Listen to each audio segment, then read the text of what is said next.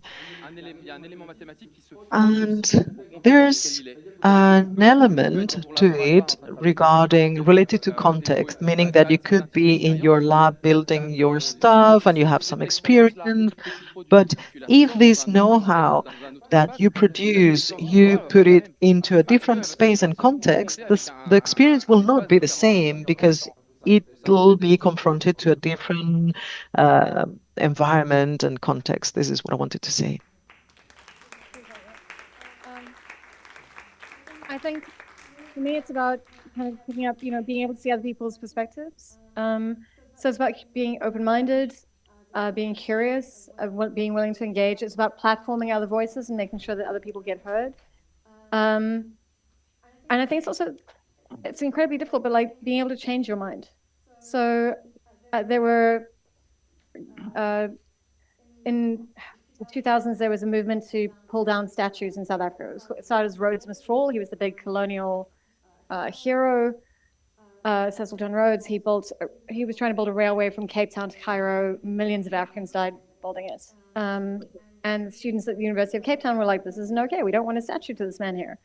So they tore it down, and that led to the Fees Must Fall protests, where university students were like, hey, we were promised free education when democracy came in, and fees are too expensive, and it means education, which is so essential, and it's a tenet of our constitution. We need this to be like, fees need to drop. And the students started that way, but then they started talking to the cleaners. So they were out every day protesting. What was really interesting is the white students, even today, started forming a defensive line in front of the black students, because even in South Africa today, the police are more willing to attack black students than they are white students.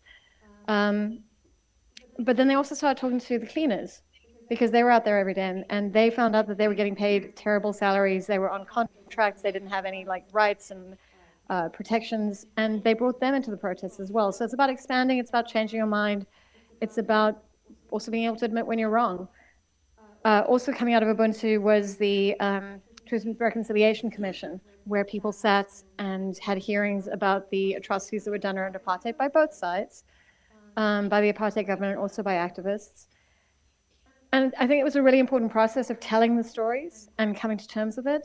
But I think where it failed was that white people never had to take responsibility. We never had to apologize. We never had to say, I acknowledge how much privilege this gave me, and the fact that I grew up white under South Africa meant I grew up in a utopia that was designed for me and designed to give me every opportunity. So I acknowledge that, but a lot of other South Africans don't. And I think the other failure was that, and I think this is something we need, is reparations.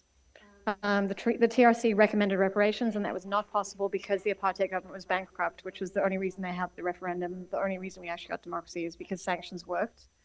But I think reparations is essential if we're going to try and fix things. And that's to the continent, it's to people who've been enslaved, not just in South Africa.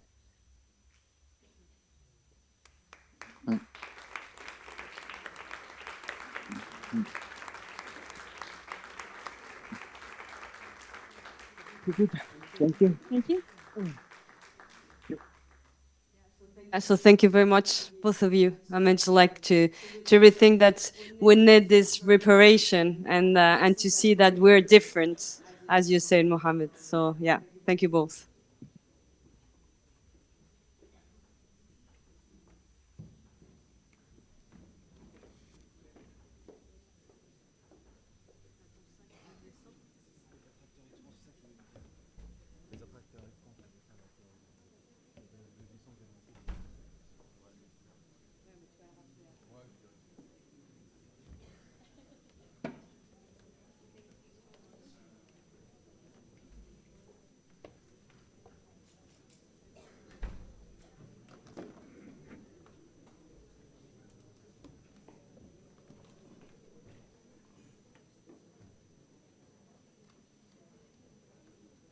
Bueno, pues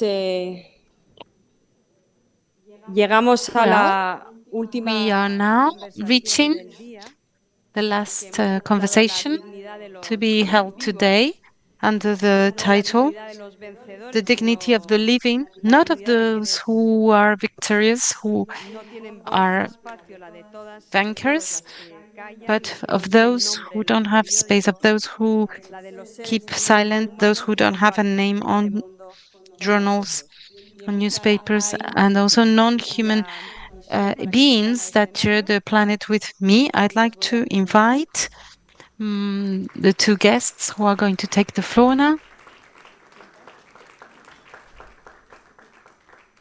Entonces, para esta conversación contamos con Ai Futaki, que es Futaki is with us for this conversation.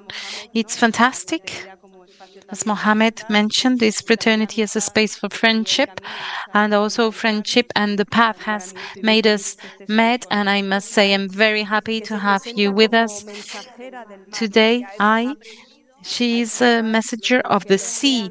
She has learned to listen to the stories of the sea, the memories, the stories of lives. And she has turned this listening into a way of being present and of giving the voice to those who don't have that voice. She says that recognizing the dignity of those who have left is a way of maintaining and sustaining those who are still with us. Michel Andres is also with us. He's a bioacoustic studying the sound in the oceans. He's spent many decades listening to those things we are not able to hear, a network of voices, calls, and communication that existed even before us and that we are destroying right now. His work is a reminder of the dignity of the living that is not limited to human beings. And he also tells us that listening to or learning to listen to those who don't speak our language is the very first gesture of a fraternity that is broader than that. So I'll give the floor to you of there, to both of you. You can decide on whose turn is first.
Tenía que oírse algo.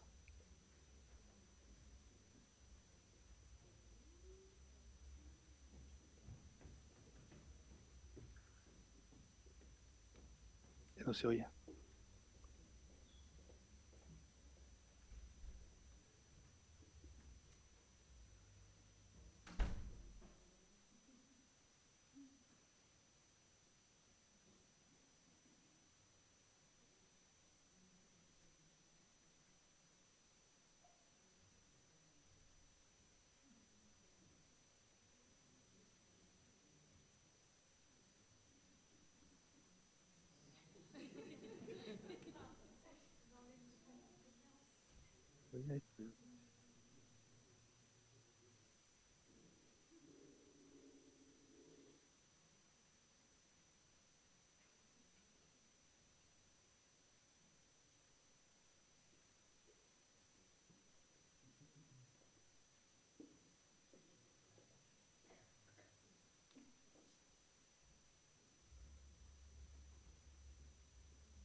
Bueno, eso me rompe un poco la entrada de esta intervención. Well, I had foreseen something different for this, for the introduction, but it's not working. Buenas tardes. No era exactamente como que ya Well, empezar. Normalmente teníamos que this was not the way I wanted to start, because I wanted to share with you some of these sounds we don't know that come from the sea and that we have ignored for the whole of the history of humankind. And thanks to Sandra, I have the opportunity of sharing with you this sound that I cannot share with you because of technology, but I hope I will have the opportunity before the end of this conversation. In any case, this is something that we have ignored during the whole of our history, the sound of the sea. We've always been afraid of that, except for some beings like this, like I. Because for human beings, we lived on surface, and well, we saw it from the distance. So people went on a boat, on a ship, and would get closer to the sea. And when they came back, they would be telling stories of horror stories of monsters that were whales, in fact. And this made this relationship with the sea even more distant. So throughout the history of humankind, there have been very few human beings that dared submerge into the sea. And when they did that, well, they didn't hear anything because our ears are not prepared to listen to the sounds and the water. So this is how we have this film of Le Monde du Silence by Cousteau, the World of Silence, that was in fact making that relationship with the oceans and the seas more and more distant. So they did show some images from underwater, but there was no sound. So that would be a dead sea with no sound. During the whole of the history of our planet, even before the human beings arrived to the earth, appeared on the earth, there have been sound in the sea, the waves, earthquakes, bubbles in the water. It was all physical sounds. Later on, some organisms started to appear in the sea and they produced sounds, and all those sounds coexisted in pure harmony for many, many years, because all these sources of sound was in fact the essence of life in the oceans. And for the last 200,000 years, human beings arrived to this planet, and we're trying to understand our role on this planet. And I believe we have not understood what we're doing here, and we don't have much time left to understand what we're doing on this planet. And then we started introducing sources of sound in the sea in association to our activities. And all of this, we've done this without knowing at all what we were doing, because we don't have the capacity to listen, to hear under the underwater. So we had no impression, no perspective of the impact of those sounds we were introducing in the sea, and like dolphins do. And after the Second World War, we started to open up our interest about this. So thanks to the military, new technologies were developed, allowing us to hear underwater. So this gave us this capacity to hear underwater, and then we suddenly discovered this myriad of sounds produced by all living creatures and beings in the sea, dolphins, whales, all living creatures underwater produce a sound. And in any case, all of them have the capacity of perceiving that sound, and that's a characteristic of the inhabitants of the sea.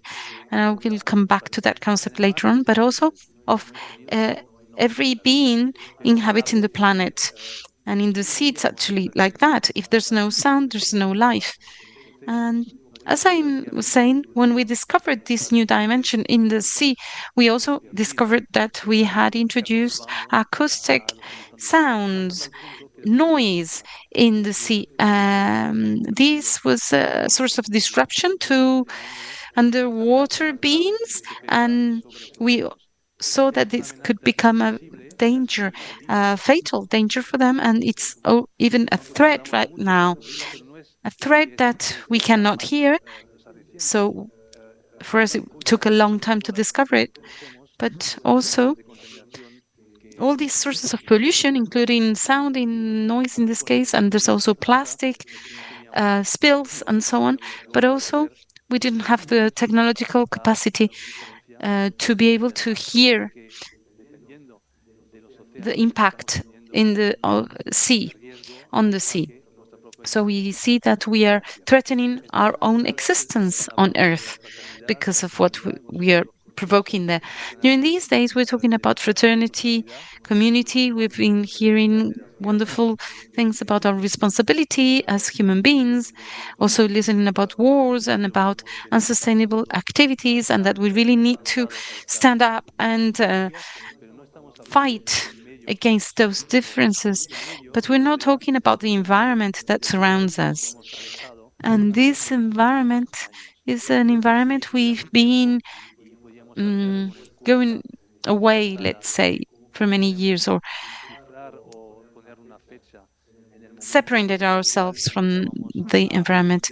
If we can think altogether about a date when we started the disconnection with nature, I think we could say altogether that it was about a century ago when we started exploiting the environment, the sea, but also the remaining of the live environment, and through industrial means.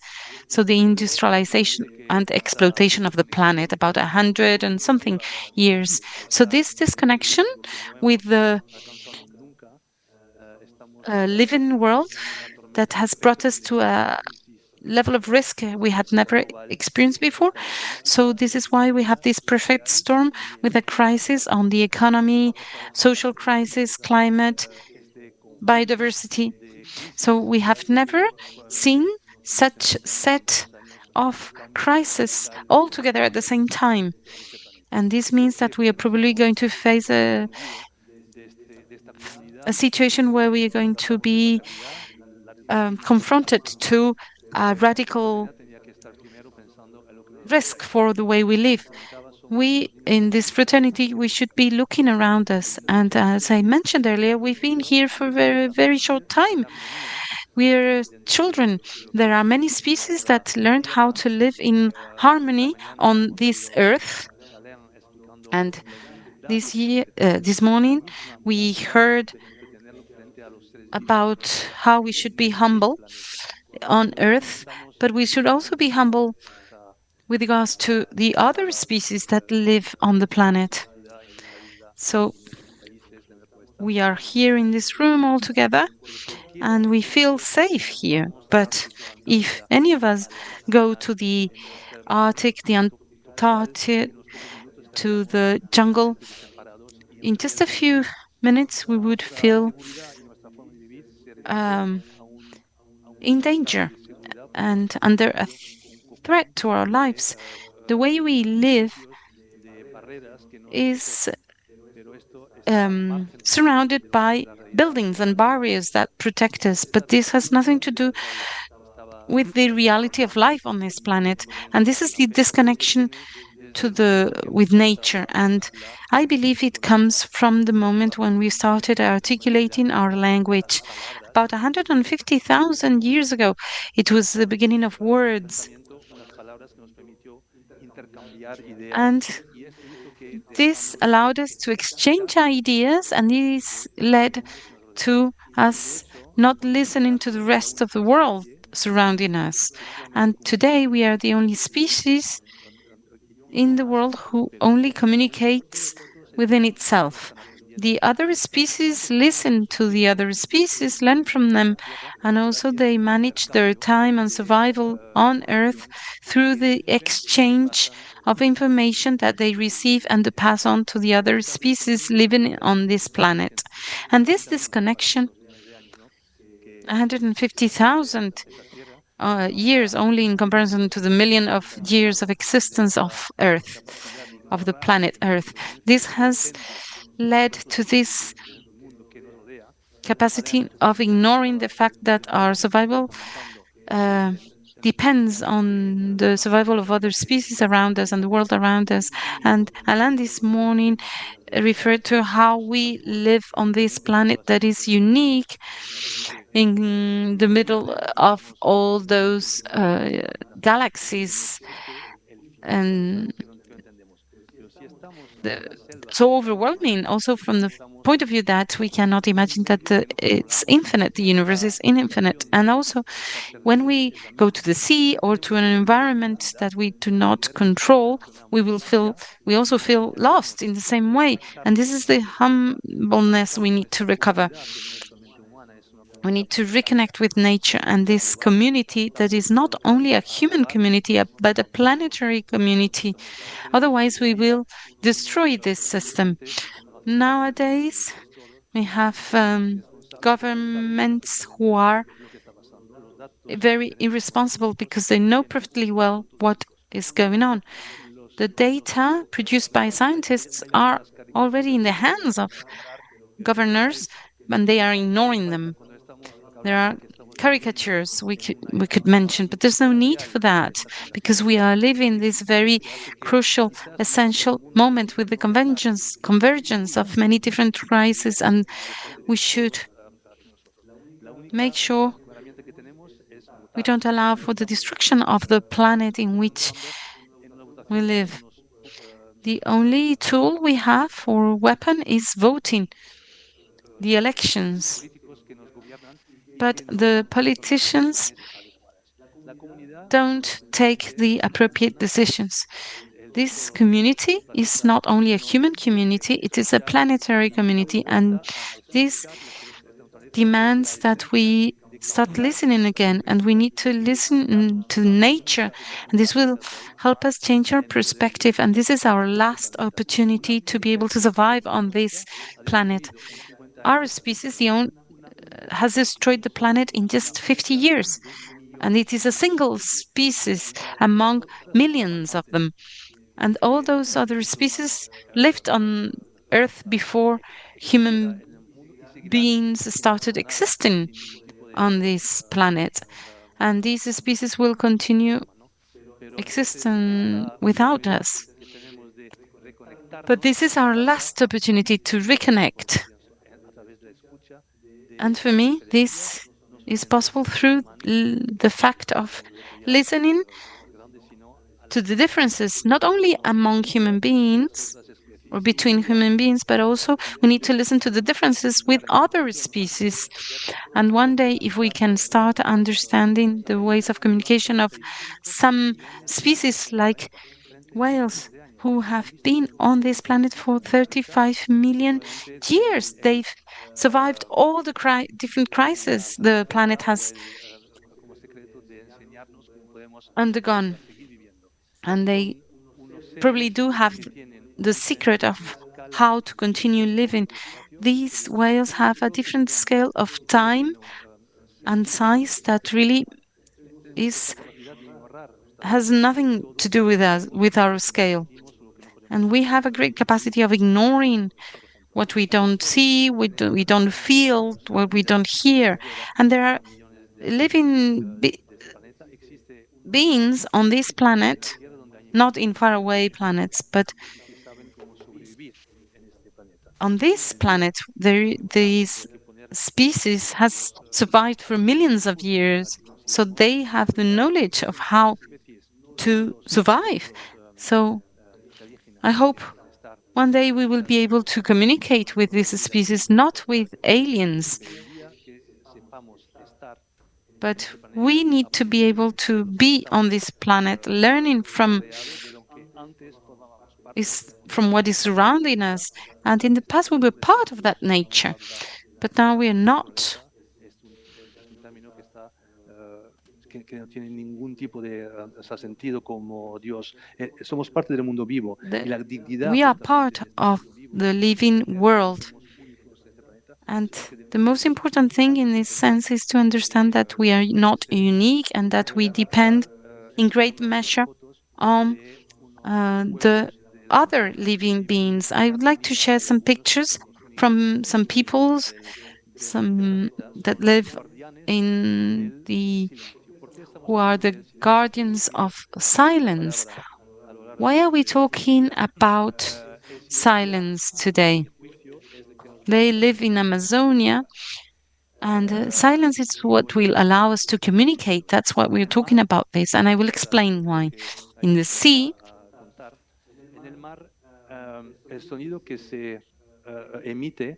the sound that is emitted is submitted to alterations because of changes in temperature, salinity, and pressure. So that sound will change its shape some meters away from the source and some kilometers away even more. So depending on the distance and the depth, it will not be perceived in the same way. Nevertheless, animals who live in the sea and perceive those sounds can communicate and have done so for millions of years. So what is the parameter they have? How can they communicate if that signal is constantly changing? So the only constant parameter is the time range between the sounds. Silence. Silence is what gives rhythm to information. That silence is what allows for communication. Animals in the sea, but I also believe that land animals emit a sound to reach the individual that is going to receive that. So they broadcast this, or they produce this sound to reach a destinatory. And on the Earth, we're talking about universality, this concept about human beings, but if we can apply that to the whole planet, I think that the way of communication that exists in a universal way, on this planet is, in fact, silence. It's the only way of reaching the destination, the target. So this rhythm that is created by silence is the way to respond to that need of reconnecting with nature and to feel as human beings decent enough to live in on this planet, in this living world where we have destroyed the essentials of it have been destroyed by us in 50 years only. And therefore we need to listen to what is surrounding us, and being in this meeting in here is an opportunity to listen to the world. We don't know. We don't need to go to Amazonia or to the sea. We can go to a garden or a park and listen there. And the indigenous people in Amazonia know of this. They are in a acoustic communion with all these living beings, and this is what allows them to live in harmony and have the secret of coexisting with other living creatures on this planet. So let's try and do this by listening to others who are not human.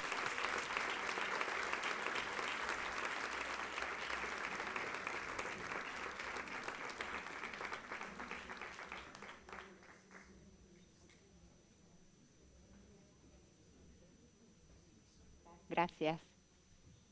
Yo creo que puede empezar con el vídeo. Thank you very much. Shall we watch the video, please?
Gracias. Gracias. Thank you. Good afternoon. Thank you, Sandra, for being part of this really interesting festival. Thank you to the organizers, the audience, everybody. Thank you. I'm Aifutaki. I am Japanese, and I do free diving. It's not an object, it's the tool of being underwater, because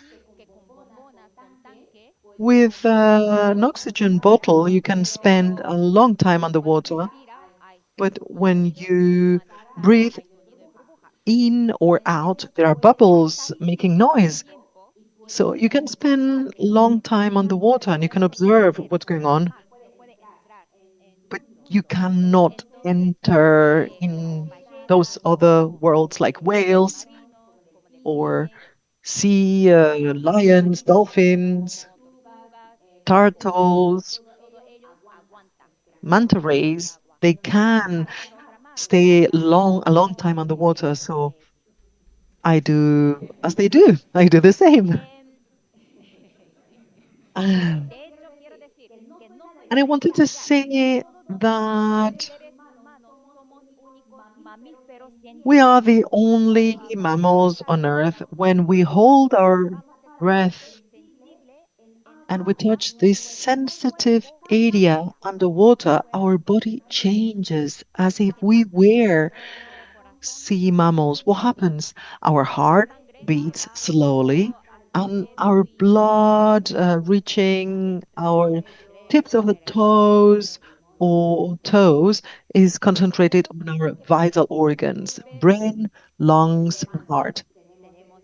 But as human beings, we have this big brain. So we think, oh, no, no, no, no, I can't do this because I'm a person.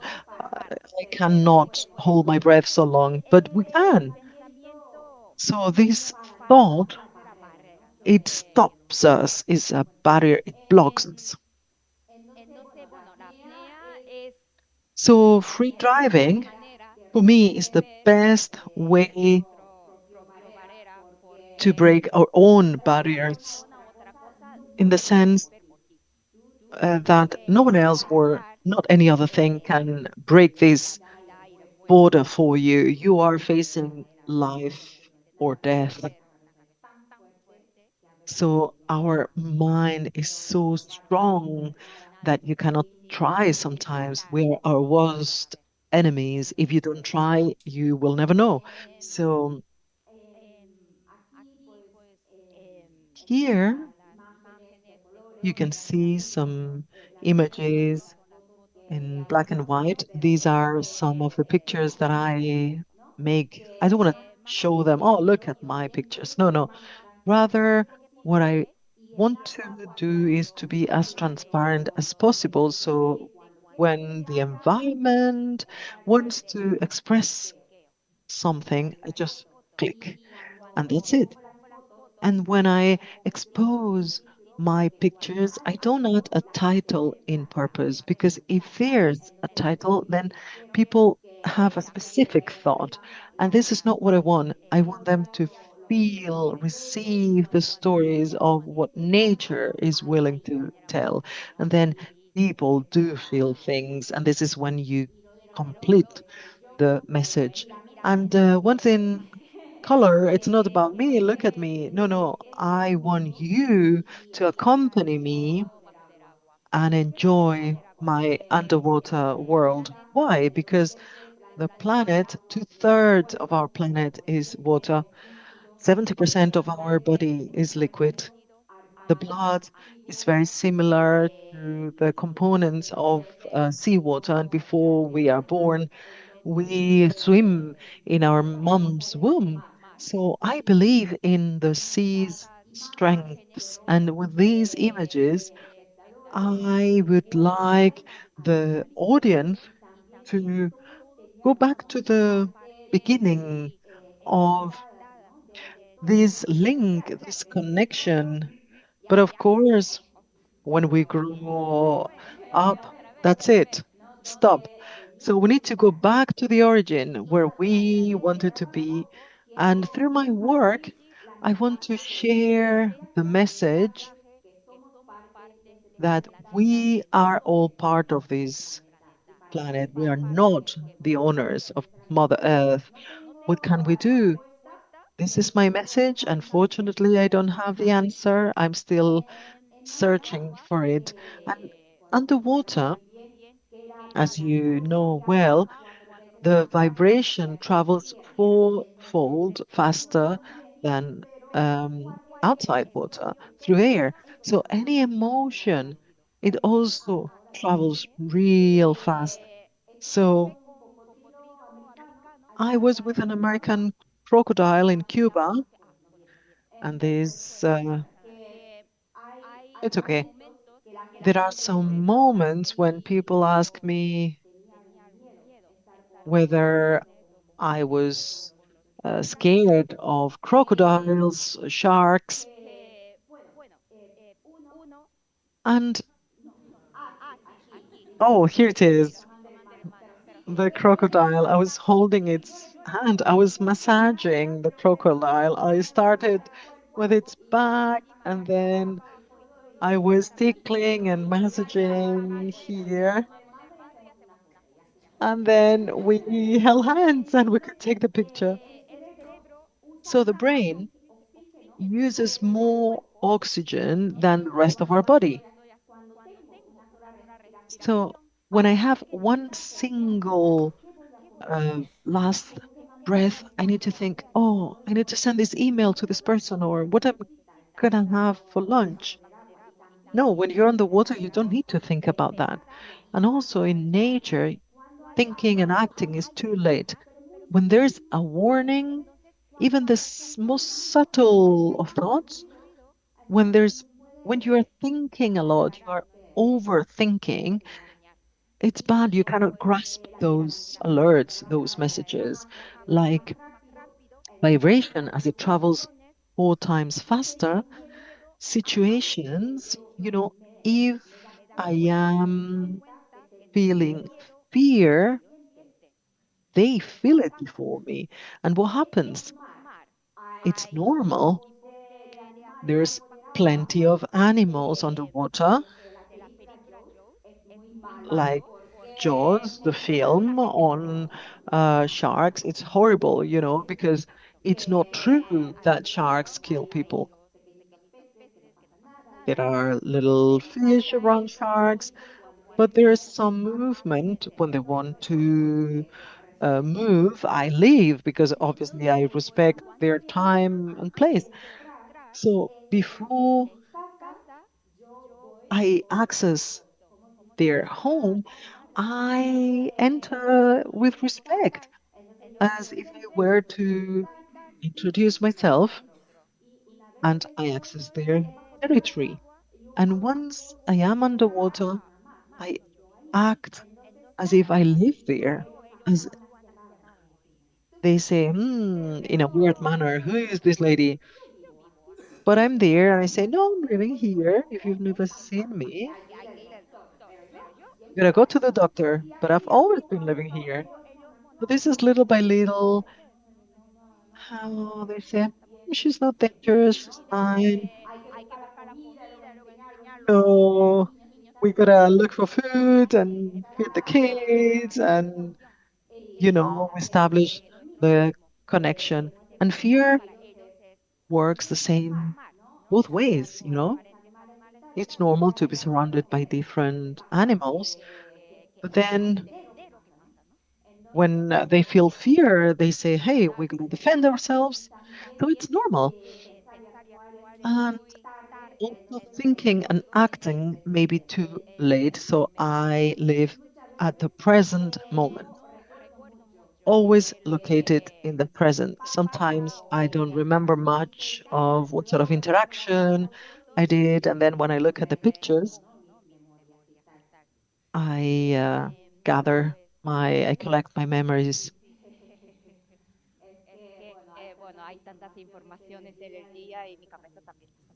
There are so plenty of data and information. My mind's gonna blow. What else do I want to tell you? Yes, for me, these messages that I receive on the water, I'm not doing this for the oceans in the sense that nature, I believe, they know how to survive. And as we don't understand, we shall leave them in peace and we will do our own thing. In order to live in harmony, I believe that we all need to start focusing on ourselves.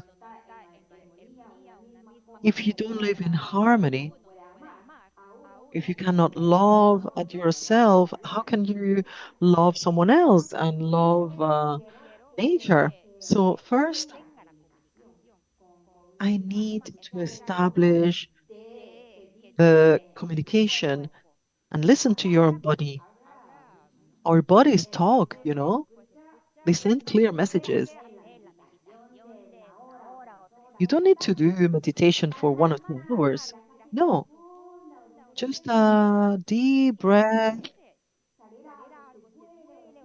and listen if you feel pain, for example.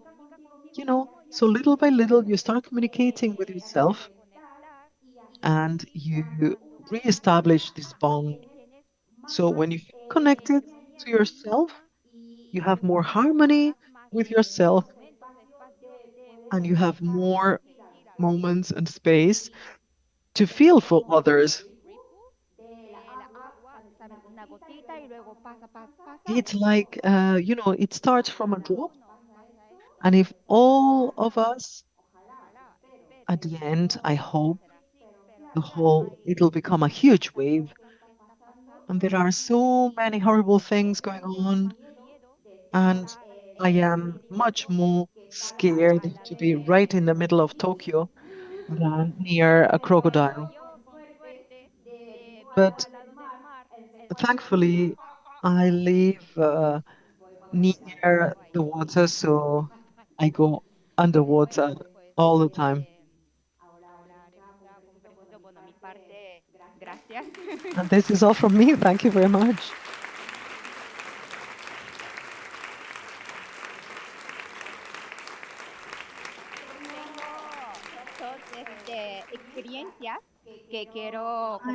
I'd like to share two experiences with you. One is that when I spent some time with sperm whales, they use clicks to communicate and they deep dive really, really deep, down to 2,000 meters, because they only eat a giant squid. And young calves cannot dive so deep, so they stay the surface, so it's the right time to play with them. And I was wearing some sort of hoodie, and their noises are really clear, but I couldn't hear them properly. So, thinking that we are only capable of listening through our ears, I did some sort of hole only around my ear areas, and I could not hear a thing. So I caught the hoodie completely, and I could hear. So the sound is not only about what we hear, everything is totally surrounding environment. It's all about the clicks and the vibration, I mean. And another occasion was with humpback whales. Only the males sing to search for a female. This is their love song. And when they sing, they stand up vertically, um, uh, tail upwards and head down. And I could hear the song from far away. And as I was reaching them, I could hear their sound. But when I was right at the top of one of those male, it was like a punch onto my stomach. I couldn't hear it anymore. And I moved slightly and I heard the music again, the sound again. I was really striking.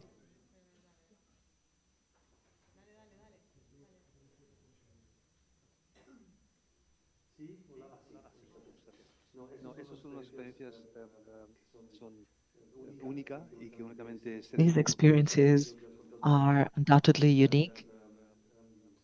con esta humildad, porque dices que todos And you explain this with such humility by saying that any of us can do it. No, it's not true. It's not true. And this is linked to what Camus studied. I mean, our relationship to animality and the fear towards death and the denial of our animal nature with regards to this fear when you are underwater in these depths. And if you think, you know, I still need to dive to swim 2 meters up, or else I don't do it, I will die. You are absolutely exceptional, is an amazing level of um, nature and your body, your relationship with the sea. And then I understand that it's this amazing way of being in touch with that body.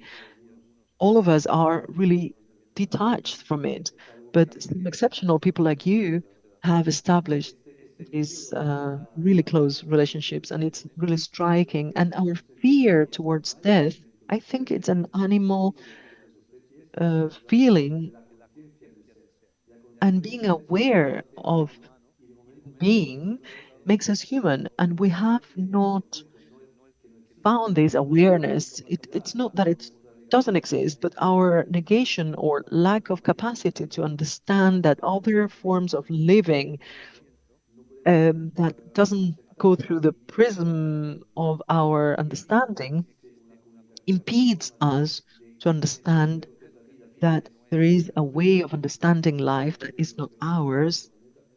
We have done everything in our planet. We are the most intelligent ones. So it'd be impossible for another superior being not to do the same. So it's absurd because we are just tiny beings diving in this planet or having this wonderful language capacity, being allowing us to be here exchanging these ideas today. But we lack the answer to the question, what are we doing in this planet?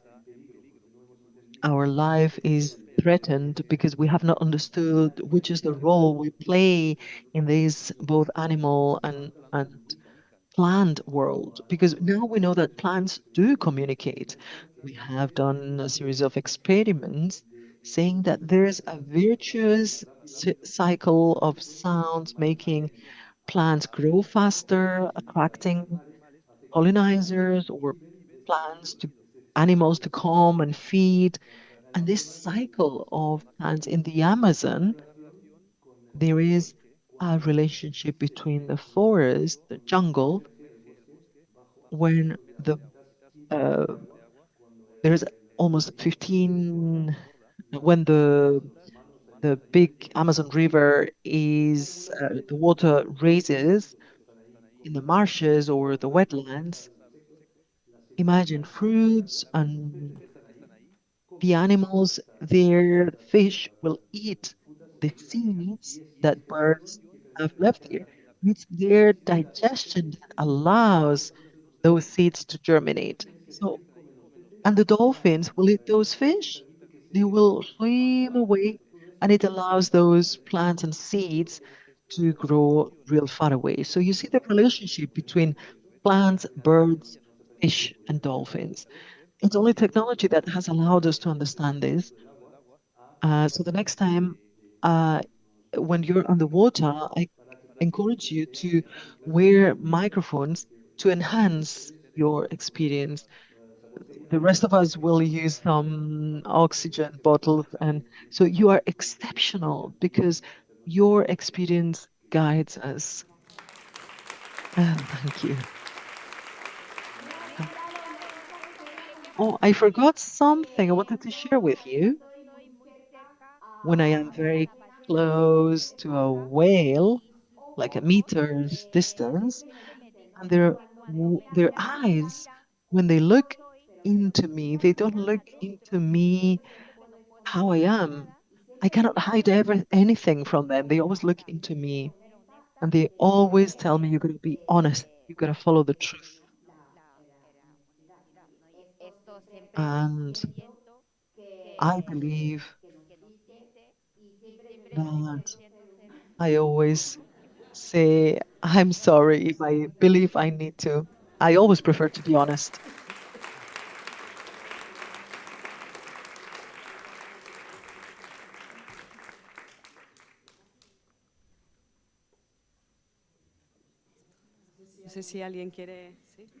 I don't know whether anyone like to participate. Well, congratulations for these two amazing presentations. I have a curiosity. How long, yes, to you, yes. How long have you timed to be free diving underwater? Good question, because I forgot to say it. For me, it's not an object, free diving. It's not a goal per se. I don't need to be a long time. This is not my objective, or diving really deep is not my objective either. But if I stay a long time, I need more time on the surface breathing. So I cannot call the dolphin to go back again because we have a meeting. So I prefer to stay shorter periods of time, but more often. But time on Earth and time underwater is different. Let's say 10 seconds is nothing. Goes real fast, but 10 seconds underwater allows me to introduce myself. I can interact with the water beings, and I can say goodbye in a short period of time. So time expands. So time is not limiting to establish a relationship with animals.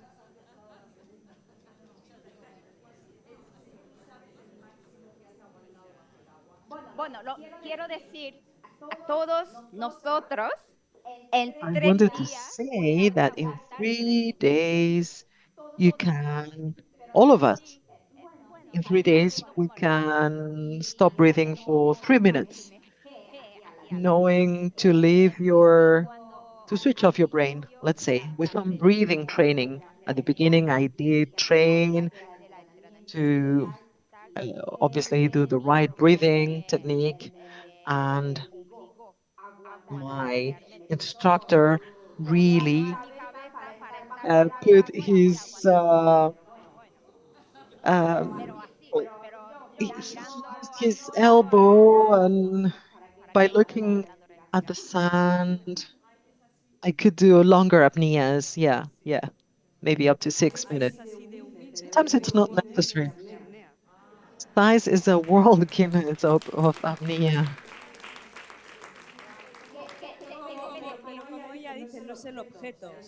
But she says this is not the object. This is what allowed her to do what she truly wanted to do. But yes, for you to know, she holds the apnea world Guinness. This happened back in 2011. Then social networks were not a big thing. And even if it happened, I'm not really good. I just wanted to share the message.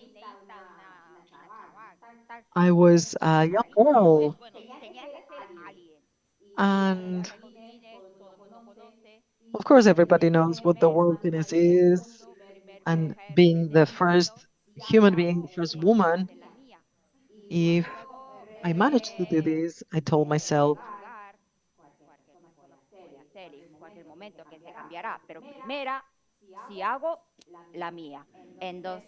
the very first thing, it was mine, the first photographs and the first longer apneas, and yeah, I managed. Yeah. Right. Thank you very much to the two of you. Thank you for your humility and your greatness, and to let us understand the importance of listening to each other. Let's all continue listening to all of us. I hope that we can have open ears for what's coming next. So, a big round of applause, and let's prepare our next speakers to conclude today's session. Thank you very much.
sa paraula cantada buida tindràs meu amor per orilla que reserva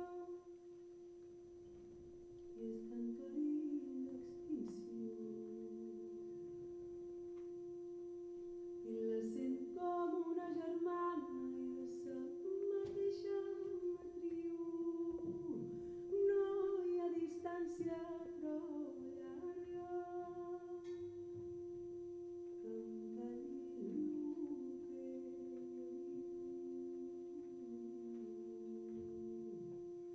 i per saber el que em demana i m'abasten tancats ulls jo tremol quan no confessa s'aigua de la mà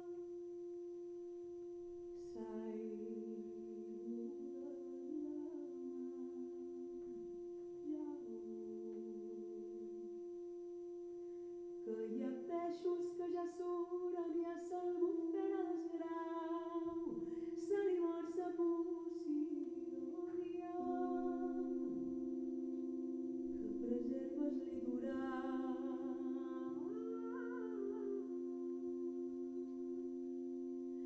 i me xerra de s'habitatge i me plora pel jovent que és qui no compta amb herència au tempo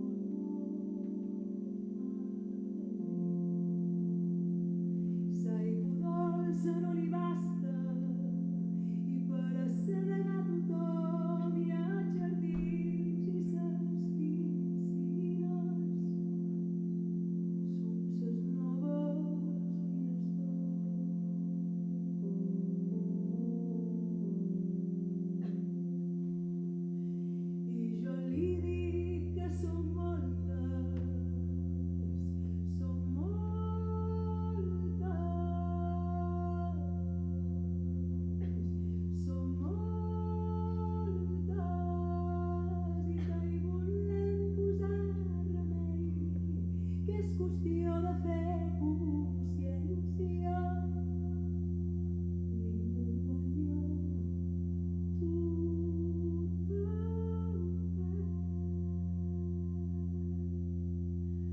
que per moltes diferències que separin a sa gent totes li fem reverència i en xerram el sentiment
menjar i no puc menjar i no puc menjar i no puc menjar i no puc.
Moltes gràcies.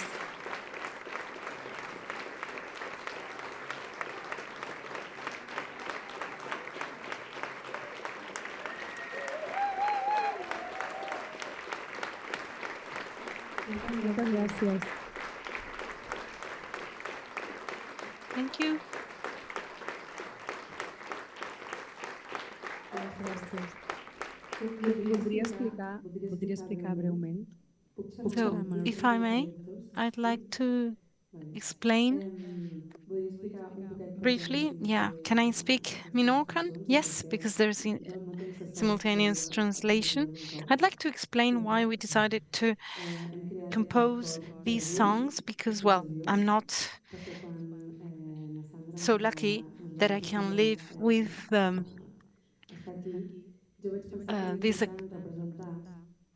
singers all the time, every day, with this collective singing, this choir. And this is what represents better this island. So this is as we create this when we were invited to participate. This is something that needs to be sustained. And in Menorca, we can say that everybody sings, and not everybody can say that. But we've been lucky, and we were born in this context of the people who sing. And I've always thought that if everybody sang collectively, the world would be a better place. Singing teaches us to play, to stay and occupy the right place. If you want to be too big, everything falls apart, or if you're too small, it falls apart too. So each person needs to be at the right place. We sang Tonada de Spingola from Menorca. I've learned about this from Roberta Alsina, musicologist from the island who works on the basis of score. This was what women did in the field, their work in the field. So it's a song about women working in the field. And I mentioned I received it from Roberta Alsina through a sound archive that I heard 7 years ago. I heard the voice of a woman. And while singing, we have the impression she's talking or singing to the stones. I'd like to locate her. I'd like to discover who she is, this person that I hear. And so we started working on that and we started recording layers of voices on top of this woman's voice. I have been visiting different places in the world, singing with this song, and then I decided I wanted to have an album with this song, and I thought it was really hard because I couldn't find this woman, but I have found her. Pilar Ponsa, she's here with us, and I actually found her.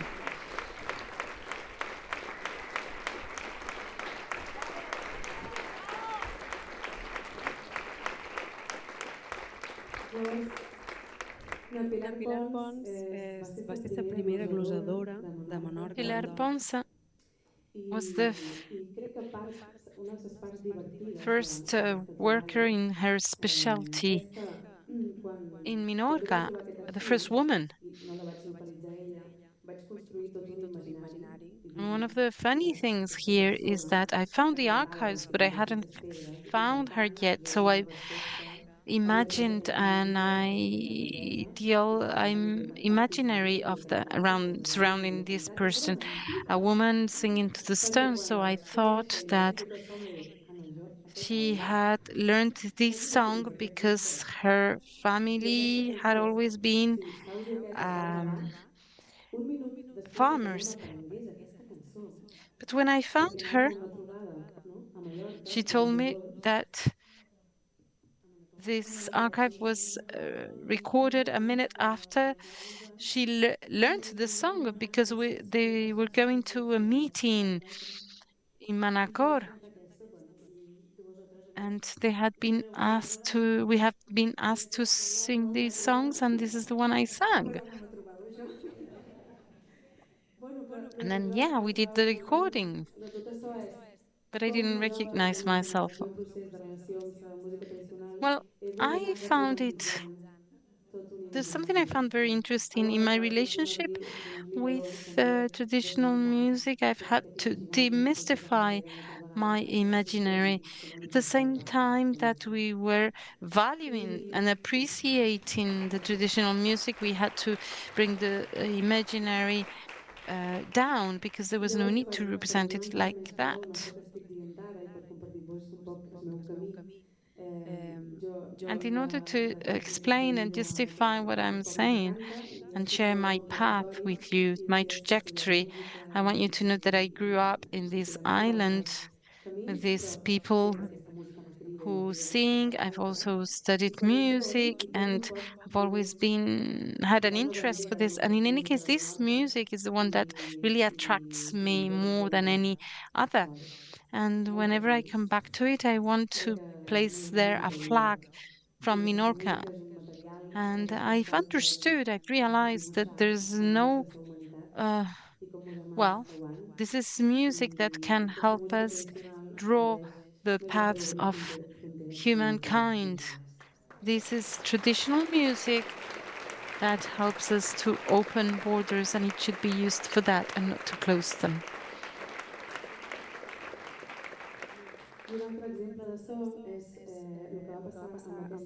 Another example of this is what happened with the first song that I sang, Glossa to Menorca. The melody is known as the Rosetta, very well-known romance in the island. And I composed these lyrics because I was invited in 2023 to sing and it was the council of the island that invited me, and I composed these lyrics to explain what my feelings towards the island. And I really felt I needed to advance this path with the territory. And I'm telling you about this because this melody of Ana Rosetta, well, I worked on this with Eliseo Parra, a collector of Iberian musics, and when I talked to him about this, I said, this is a romance from Menorca, no one is singing this, and it's going to become extinct. This was my first phase, borders phase. And, well, Digo, pues qué bien. they said, well, yes, that's great, but this is Saint Anthony and the Little Birds, and it's sung all over Spain. So I always like to tell about this story, this anecdote, because it's an example of what needs to be brought down, that these myths that we use to protect our traditional music, but in fact are not necessary. Thank you very much.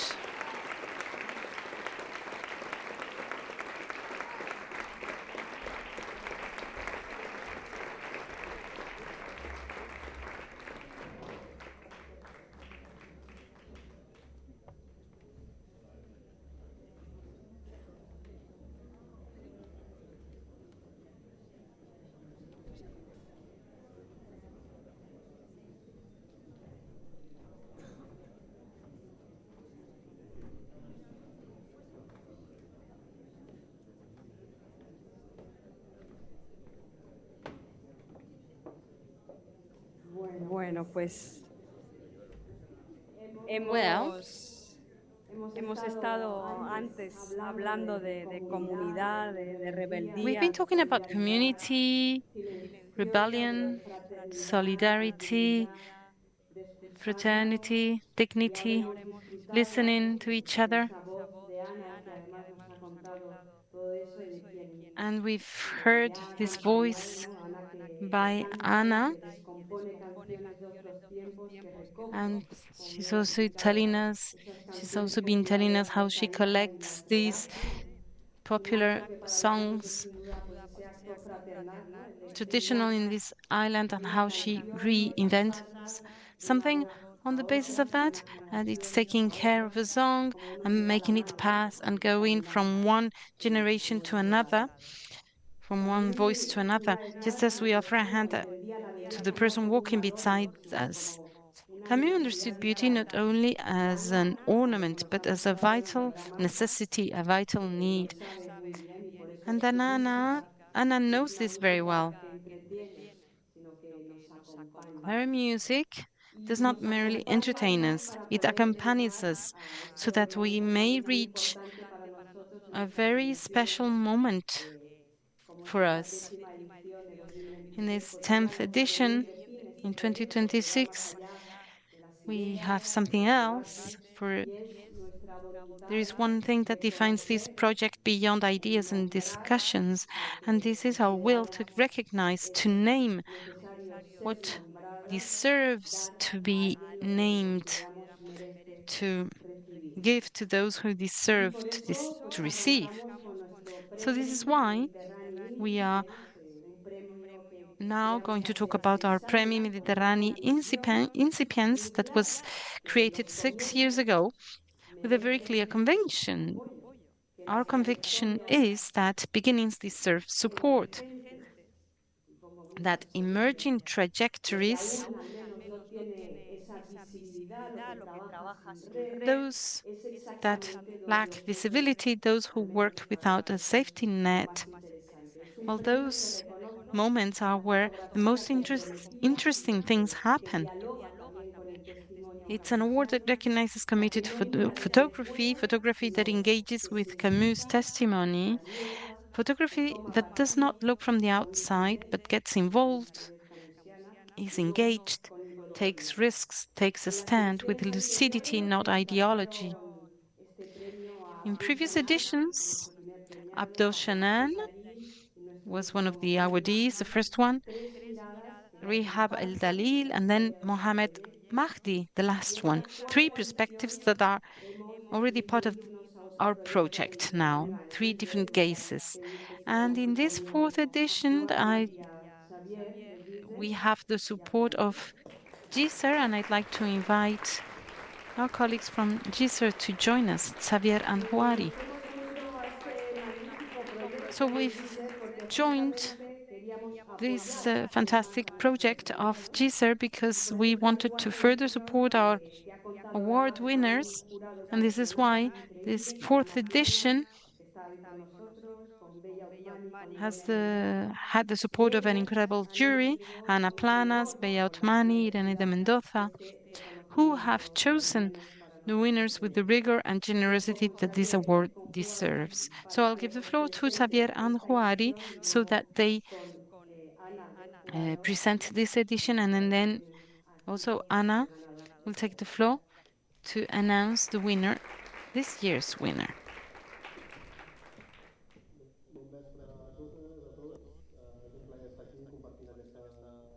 Good evening, everybody. It is a great pleasure to be with you this afternoon, to sharing with you these very intense days during the weekend with all these discussions and exchanges. It's a great pleasure for us to share with you this 10th edition, our first. And we would like to thank Sandra and the whole team of the Trobades that gather so many people from different places in the world, and also to have this program with so much love, passion to work that is well done. GISER is the project to which we belong, Juari and myself, and we represent, in fact, a wider team. This is a project that was set up in 2004.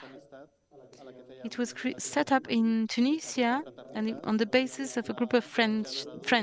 The friendship, the fraternity we've been discussing since this morning actually generates a space for dialogue, for the exchange, an engine, a driver of projects and initiatives that are carried out on the basis of conviction, the long-term view, the need to give an answer and respond to needs.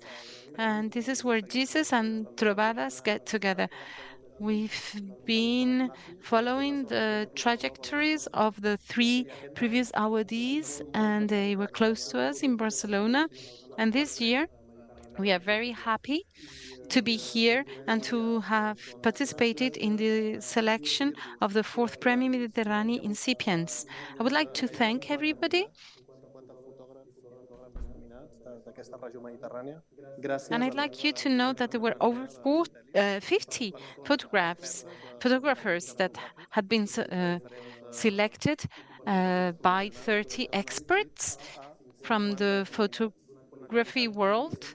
And so we had 50 nominees, very high quality, and it was very hard for Ana Planas, Bella Otmani, and Irene de Mendoza to select the winner of the award. So I'd like to give the floor to Juari now. Thank you, everybody.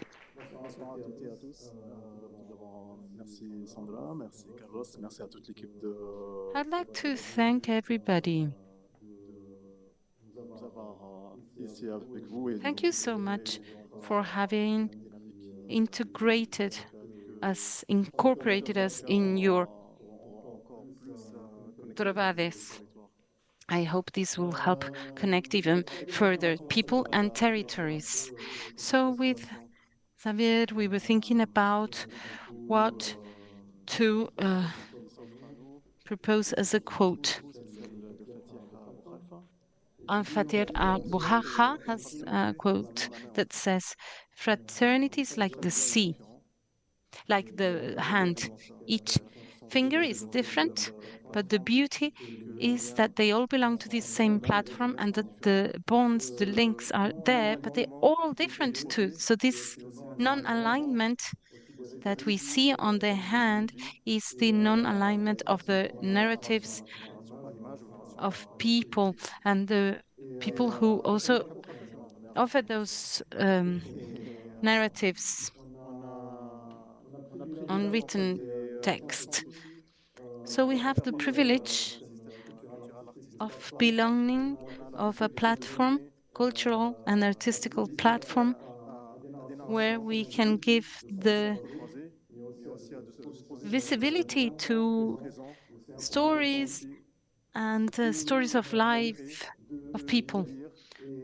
And it is also important to read and to go beyond the framework so that we can be aware of what's happening.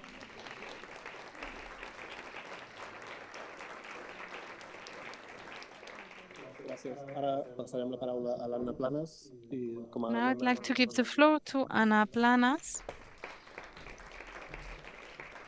as a member representing the jury. Thank you very much. It is a great pleasure for me to be here. I was a member of the jury together with Bella Otmani and Irene de Mendoza. It is a great pleasure for me to read now the text. Submissions of this edition were remarkable, making this a difficult decision.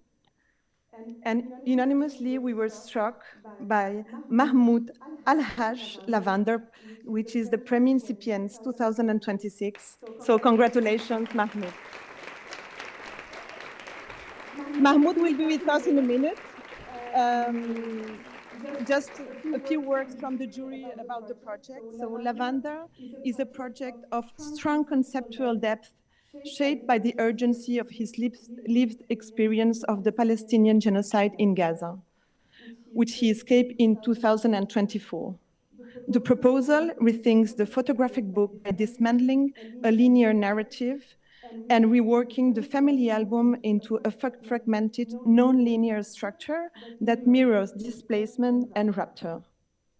Through a careful interplay of personal archives, satellite imagery, military visuals, and photographic archive, he interrogates how violence is produced and seen. What convinced us the most in the project is the project's ability to convey intimate lived experience,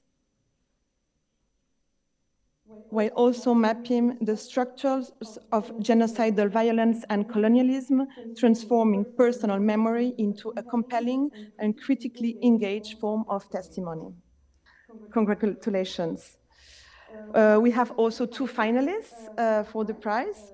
So the first finalist is Randa Mirza, who impressed us with her project Atlal. It's a project that brings together photography, Arabic poetry, and calligraphy to reflect on the destruction of homes in Lebanon by the Israeli army. Through this layered dialogue between image and text, she transformed ruins into powerful sites of memory, mourning, and resistance. The second finalist of the prize is Daniel Mebarek, with his project La Paz Alger, that stood out for its sensitive exploration of identity, memory, and belonging, rooted in his own biography, and it traces connections between Bolivia and Algeria through a diaristic approach combining imagery, writing, and family archive. So the jury particularly valued the project's ability to evoke a nuanced sense of in-betweenness where the personal experience, geography, and history intersect. So we have the chance to have Mahmoud here, and we welcome him to present his work, Lavender.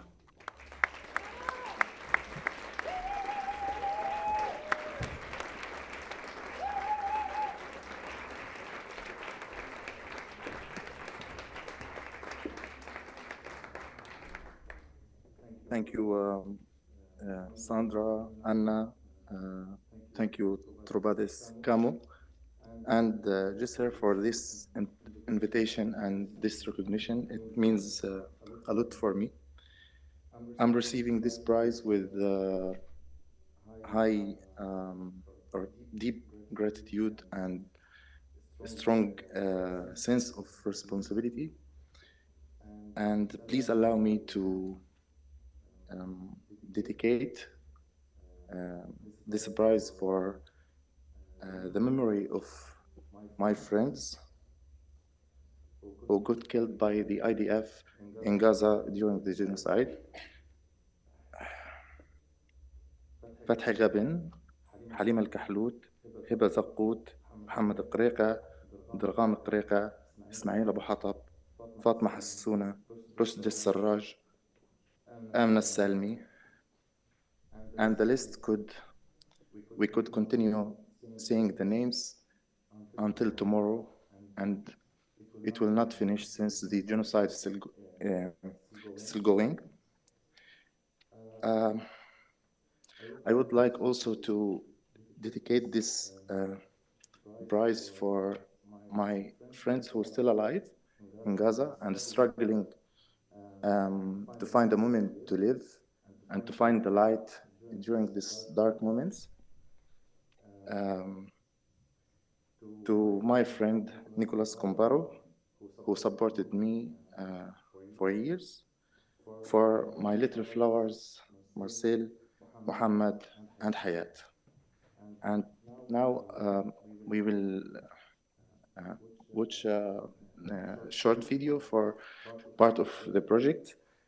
And so I can take a breath and back to the energy because I'm a bit nervous. Thank you.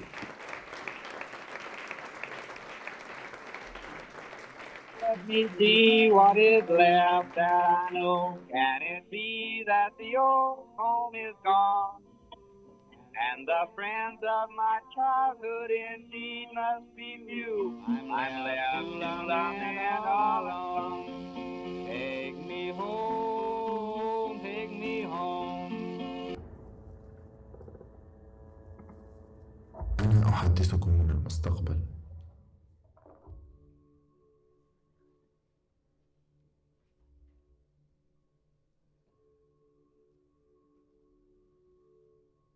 لا أحد يمتلك مساحة خاصة هنا.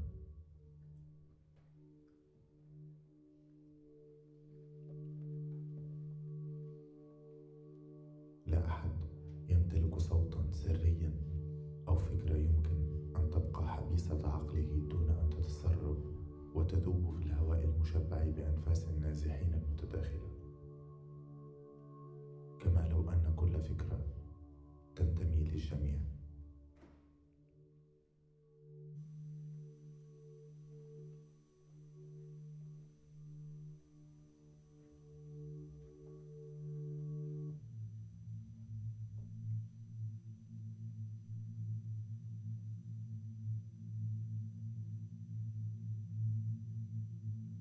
إحدى وثلاثون درجة، 21 دقيقة، 25.0 شمالا، 34 درجة، 18 دقيقة، 19.2 شرقا.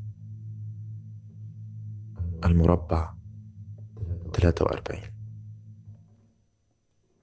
كنت أعلم في أعماقي أن ما نراه ليس إلا لحظات ما قبل عملية مسح ما اعتدنا رؤيته لسنين طويلة.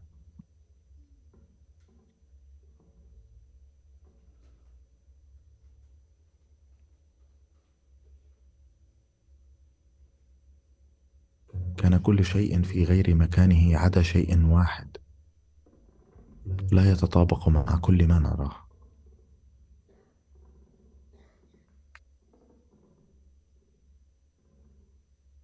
رائحة مألوفة على نحو مربك، رائحة طمأنينة قديمة، رائحة بيت تغلق أبوابه ليلا فترتاح كل أركانه، كأن البيت يحاول أن يتذكر نفسه.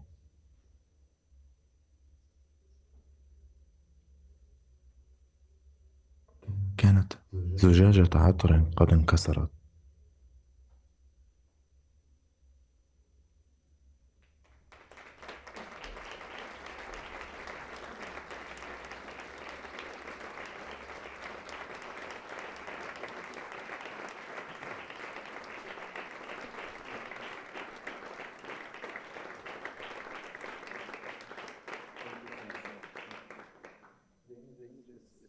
Not necessarily connected to my way to talk or the points that I'm talking about in the project. So after I escaped Gaza April 2024, I got the opportunity to look back to what I captured during my displacement journey, and I discovered how much I'm lucky to survive this genocide, but also I realized how big the responsibility to hold or to be witness for this genocide. The start point for this project was completely spontaneous. Started after I was moved and controlled, to be honest, by my fear of losing one of my family members, while I don't have a picture for his face or for a moment between me and all of them. So I start to take pictures for my family members while we are working, building our tents, while we are talking and doing or living our new life after October 7th. I noticed that the images take the shape of the family photo album, but it's dark one.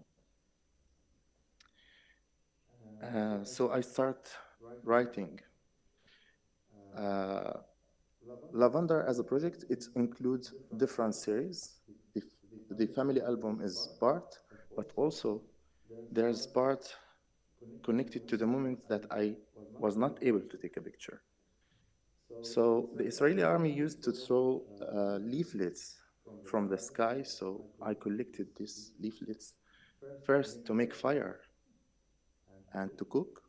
Second, I'm sorry to say it, as a toilet paper because we are without water. Third, to write my notes because I don't have the luxury to buy a notebook and to sit and to write my diaries. So I noticed that these leaflets hold a specific way of speech. They know what they say, but also beside the threats, beside the psychological manipulation, there is something about erasing the names of the cities, names of the neighborhoods, names of the streets. So I start writing the coordinates as you hear it in the trailer of the film.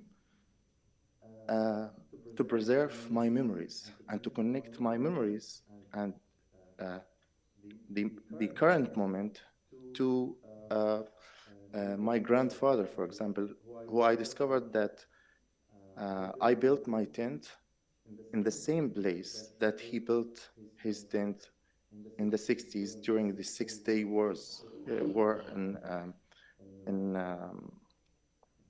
between the Arab countries and Israel. So there's also a series about the architecture of displacement, how I built my tent, how I dealt with the available material, my thoughts about my feeling while I'm sleeping in a place without roof, about the first night in this tent. Now, maybe you will ask what the connection between what you are saying and lavender as a name. Lavender is an AI model the Israeli army used to collect information and data about the Gazans. And I think it's beyond the Gazans, but it's for sure designed to collect the data for the Gazans and to decide who deserves to live and who should die. So there's a list of more than 30,000 persons that considered as dangerous people and they should die. So they don't kill one, they choose the moment, the most, let's say romantic or intimate moments for those people while they are with their families. So there's another AI model called Where's Daddy? Lavender as a name, as a scent, was always connected to relaxing and beauty. beauty products, but for me, it's connected to the blood smell and the destruction.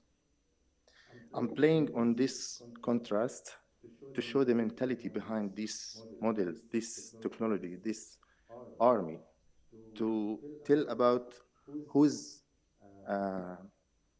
leading this system. I'm not trying to reproduce the violence. I'm not trying to symbolize it. I'm not trying to gain empathy by my speech today and every day. I'm trying to create something for the new generations to understand what's happened before October 7 and after October 7, what's happening now, and to give them the opportunity to or the ability to imagine what could happen in the future. So as we pass the family albums to our kids, our families, I'm passing this book. Hopefully it will go well after the surprise as a reliable document for the world to understand what's happened in Palestine. Thank you, and I'm sorry for, I think I took more time. Thank you. Thank you so much.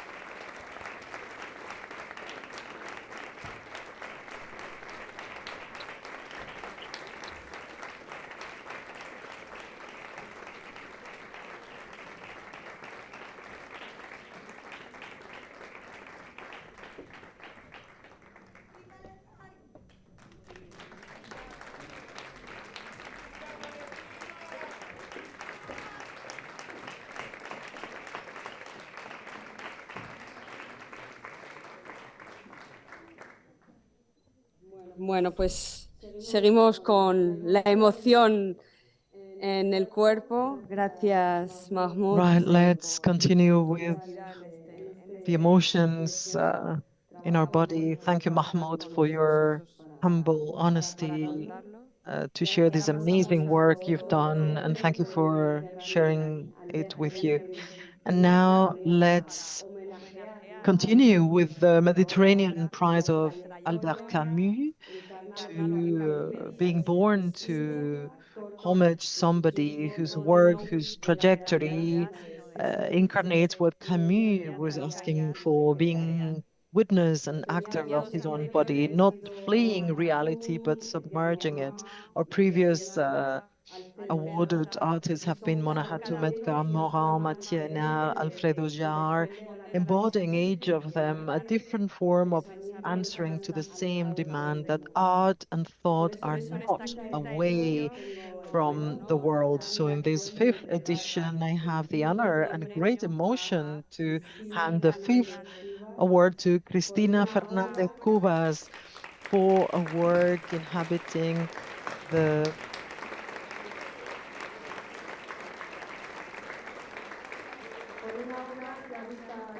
for her work inhabiting the dawn or the verge between the hidden and the seen, the memory and the forgotten, and what's being named and what can hardly be named. Her literature making of short narrative a bigger form capable of illuminating the human condition from the deeper cleavages. Thanks to her writing, being born in the Mediterranean, and thanks to her contradictions, we see more demanding description of the world we inhabit.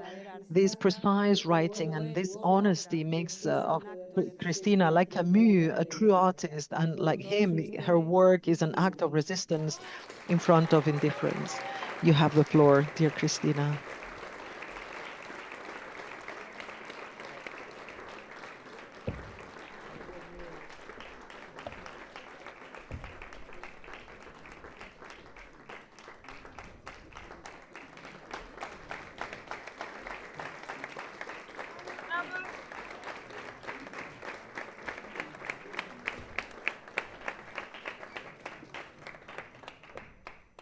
Buenas tardes, buena tarde. Good afternoon. After Sandra's intervention, the truth is that I am speechless, but I will try to recover and tell you something well. The first work by Camus that I read was A Stranger when I was 17 or 18 years old. I can recall it properly, but I do remember that I was living my first youth closing phase of my life and starting a new one. It has rained a lot since then, but what happens with this reading with L'étranger is what happens with books that have always impacted me, even though the time that has flown, I remember the place, time, and environment, and plenty of circumstances around that act of reading. Amongst them, some weather conditions that almost ruined the pleasure of reading it. I read L'étranger in Arenys de Mar, the village by the seaside where I was born, here in the Mediterranean, in a coffee shop in the Malthames Hill, facing the port. And this coffee doesn't exist anymore. I guess that hill has been totally crowded with villas.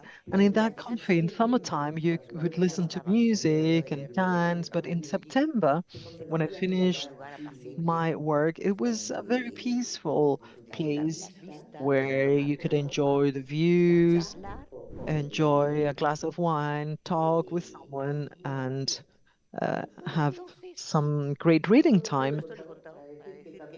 And I've tell you all of this, tell you that Camus got into my life in an open door, open air coffee. It was a gathering. It was a novel so distant from any other thing I had read before. It's a unique novel. With time, I forgot the name of that cafe, but I have not uh, forgotten how sequestrated or how kidnapped, let's say, I felt, and his capacity for the reader to bathe in Algerian waters, traveling there, being there, listening to the tramways, looking at the balconies, and above all, I've written it here because it's the thing that surprised me the most. Stopping there with the myriad of details, with coldness and distance of sort of legal writer, or uh, I was totally subdued, and I only had a few pages to finish, and I was there with Merceau in the prison cell. Merceau, the priest, and I, when this weather phenomenon, very common in September, raining cats and dogs, it suddenly happened, as it always happens in September. Quickly, then the sunshine was there a few minutes afterwards, but the collateral damage was not pleasant because the book was completely wet and the book was not mine. No, I had picked it up without permission from my oldest brother's immaculate bookshelves. He was very meticulous, and by chance, that summer he was not arranged with us.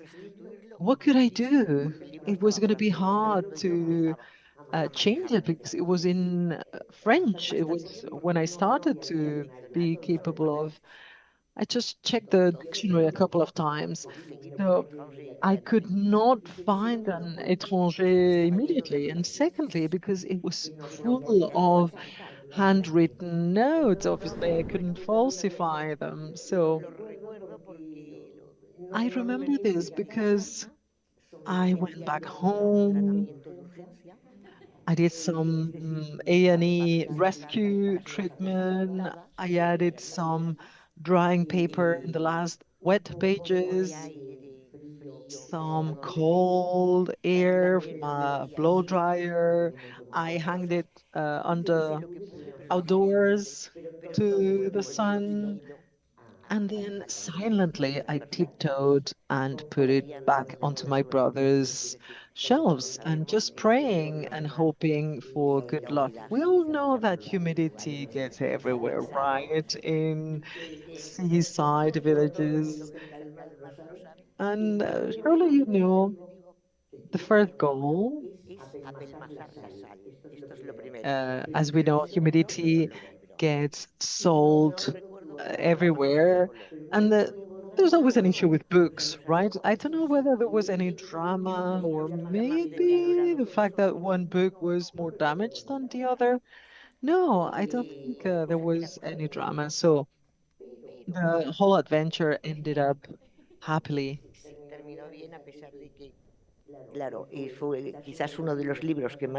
Maybe it was one of the books that has most impacted me, but also one of my readings that have put me in a more tricky situation. The last 17th of April was a very weird day for me. It was made public that this award was going to be given to me. This is an absolute honor to me. At the beginning, it was on the newspapers, on the media. I received plenty of phone calls from friends participating and sharing the Camusian enthusiasm. And in the afternoon, I received a phone call which was not to congratulate me.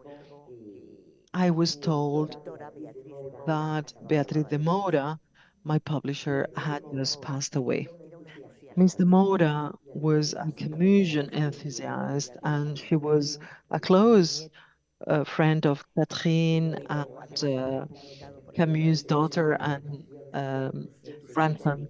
And it's thanks to Beatriz that Tusquets Editores published the first Man and the first and some other works by Camus. But this is not the reason why I'm mentioning Beatriz de Moura's death. It was a bitter, sweet day, obviously. And today I'm also mentioning her name because she was the one, the person to whom I owe my literary career. When I wrote my first book, I was an absolute unknown writer. It was a very tricky editorial or publishing time, and publishing houses didn't want to risk it. They didn't know me, and I was courageous enough to introduce myself with a manuscript with 4 stories or 4. It was not even considered a genre. So short stories were not considered. But Beatriz received the manuscript, and the rest of publishers saying it's really well written, yeah, but it was weird, strange. And when they use these terms, I don't know whether someone was poking into their eyes. And instead of this weird grimace, she used nicer terms like an inner world, for example. And I remember it was a great boost of optimism. And recently I've been thinking about it. What would have happened to me if I'd never ever happened to meet Beatriz along the way? I don't know, to be honest, I'll never know. And probably I wouldn't be here today. So I wanna homage Beatriz for many reasons, because She suffered a horrible illness, the one that steals memories, and precisely because of that, I want to remember her.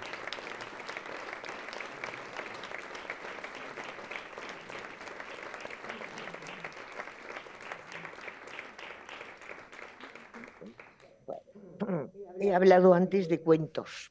Before I talked about short stories, I started publishing Mi Hermana Elba, my sister Elba, and now I've also published a short story. And it's not that I don't like theater or novels, essay, but I don't know why I feel a special attraction towards stories. El cuento es un misterio. Stories are a mystery, and there's a high level of risk in stories. I've seen a very famous story writer, Mercedes Abad. She's there. I can't see her because, like the sun in Algiers, stories are always pending from a string. And it's this risk that fascinates me. It's like a tightrope, and it's ideal to move and laugh at space and time. Mystery is wonderful for stories because stories are a mystery themselves. And when I sit at the verge, as Sandra said, between what's seen and unseen, between certitude and doubts in everyday life situations where suddenly a fantastic or non-fantastic element perturbating or altering, ripping the photography. But it's not out of um, a tantrum or a whim. I want the secret of the human condition to come to the surface. I hope I manage to achieve this. Sorry, I forgot my idea. Yeah, here I am. What I like the most about the writing process is writing itself. You begin a story. Maybe if you write novels, you can plan. At least I can define some sort of sketch. But when you're writing stories, when I start, I think I know where I am. But this doesn't mean that I will reach that specific port because during my writing process, plenty of things happen. And sometimes I am even surprised. Suddenly you realize that you knew things that you didn't know you knew, or that suddenly you learn some other new things. I've always thought that somehow it's a corridor where you know towards where you're going, but some doors and windows, both right hand side or left, can be open, and you're free to look through one of those doors or windows, and it depends on what you see. Everything can change. You can find even a mirror or step backwards. This is the adventure of writing, above all, but writing stories. I am really devoted to stories, and I believe that the tale and story reader, sometimes people say that now everything's happening so fast, but there's nothing so far from the truth. He or she is your accomplice. Is there something they don't understand? They don't want things to be too obvious. If there's something they don't understand, they don't mind rereading. So somehow they advance with you along this adventure of the writing process. And well, as one of the features of story, is language economy, the intensity, the creation of tension. I don't know whether I've been intense, but what I don't want to be is far too extensive. So simply to conclude, I would like to highlight something that is more than curiosity. In this world of indifference, sometimes people decide to draw interesting geometrical figures. For example, at least I believe I started talking about Camus and his first book, his first novel, what it struck me, that great discovery, my first meeting with the author. Then I spoke about Beatriz de Moura, a great enthusiast of the Camusian work, and the horrible coincidence of receiving this award that you've been so generous to award me, and Beatriz passing. And on top of all that, I come here in Menorca, right in the very same hotel where I stayed the latest summer before she was ill, when she invited a group of friends to spend the summer in Menorca. So I believe that life here has done a circle, but I think it's a perfect one, and it's not bittersweet. I'm feeling happy. Thank you very much.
Buenas, de nou.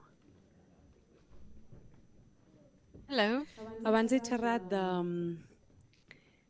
de que na Pilar ha estat la primera dona glosadora de Menorca i abans de seguir vull explicar per si algú no I sap el que heard és la that Pilar was the first woman to do a glossar on Menorca. And I'd like you all to know that the glossar is an improvised piece of music, one of the oldest types of music that we preserve in Menorca. And in Menorca we do this under a specific melody, saspurgueras. tenen una capacitat que no comprenc, però que desig comprendre i poder arribar a aprendre-ho a fer algun dia. And this is, they have extraordinary capacity, the people who do these, and I'd like to do it one day myself. So right now I only dare do it with this melody that you're going to hear now, and showing my paying tribute to those glosa singers that have turned this patron, this heritage into something great. And I heard many glosas by Miquel Abarnet, one of the greatest masters, and I studied their musical variations in order to be able to pay tribute to him through this song. And I will do this singing Sanana des Fournet. It is one of the melodies that have for the longer time embraced the island, this lullaby. And this lullaby, Nana des Fourners, I composed it as a homage to my father, who is a baker. These are tired bodies, and this song is for me the way of thanking and paying homage to these hands that offer us the best, or wish for us the best of rest. The lullaby des Fourners. I pogués demanar un desig i que sols una cosa voldria, que es forner i Camus nodria i pogués descansar a un llit i tan gros i ample li faria, tan gros i ample li faria i com pasta amb vistes els seus dits. I un nivolat sembla petit i si damunt poses et ses hores que aquestes persones nobles i encara no han dormit. I el secret d'espai qui m'abressola i és el cor qui guaita per espit. I aquesta ha estat l'escola i que ha trenat el meu camí. I jo qui puc triar ai destí i l'amor qui mai s'equivoca i tu en ses mans i jo en sa boca s'aliment que tots pertoca i nodreix cor i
I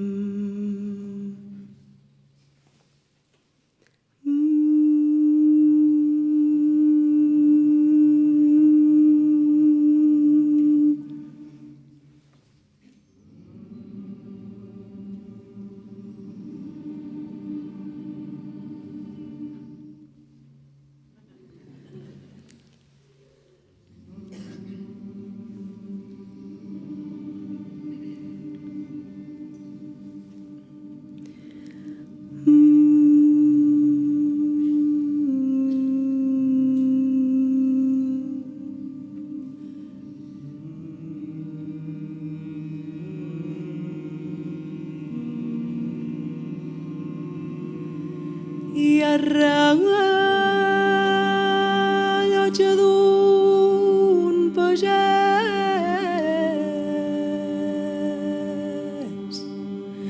i a mi em serveix de guia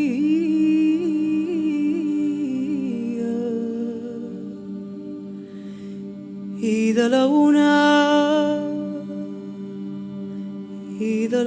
fa migdia i de les dues fa i les tres i els dimecres i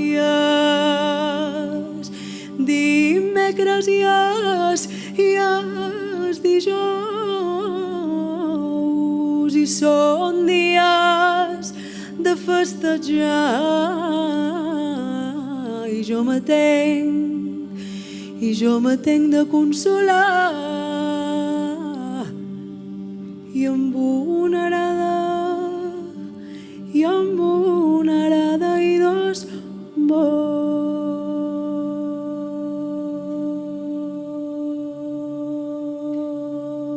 Malanat excavador, qui pateix de mal d'esquena, malanat desllaurador, qui no llaurarà de plena. Ai, malanat desconrador, i qui no conra ses voreres, el blat li torna porgueres i sa farina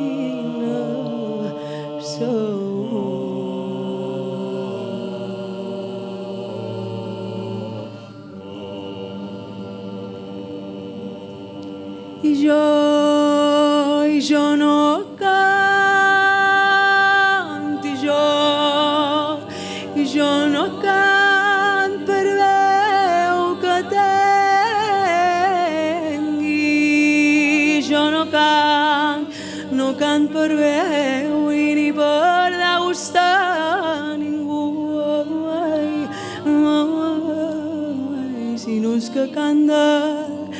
si no és que cant del comú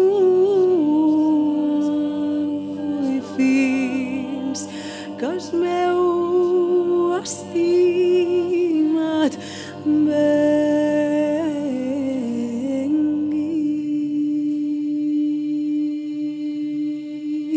Malanat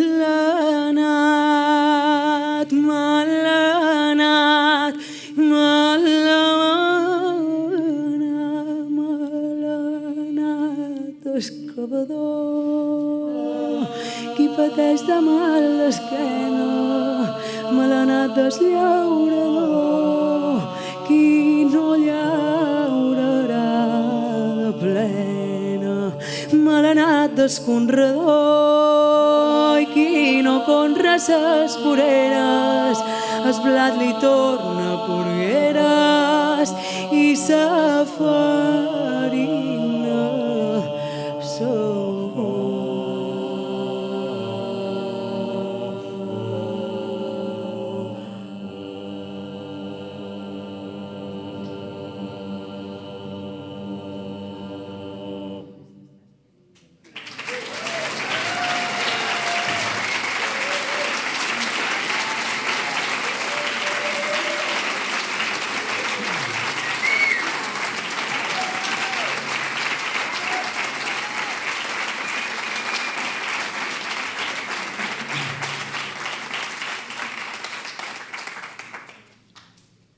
Pues aquí, celebrant ballant jota.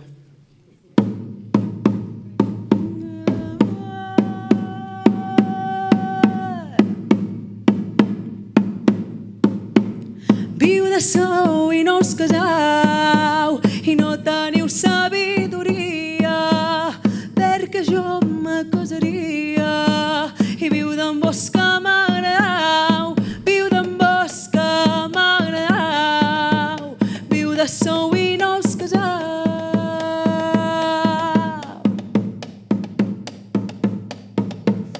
Viu de som no ho puc negar perquè Déu m'hi ha obligada, però no me vull casar, ni ser d'amo comandada, ni ser d'amo comandada, i perquè Déu m'hi ha obligada.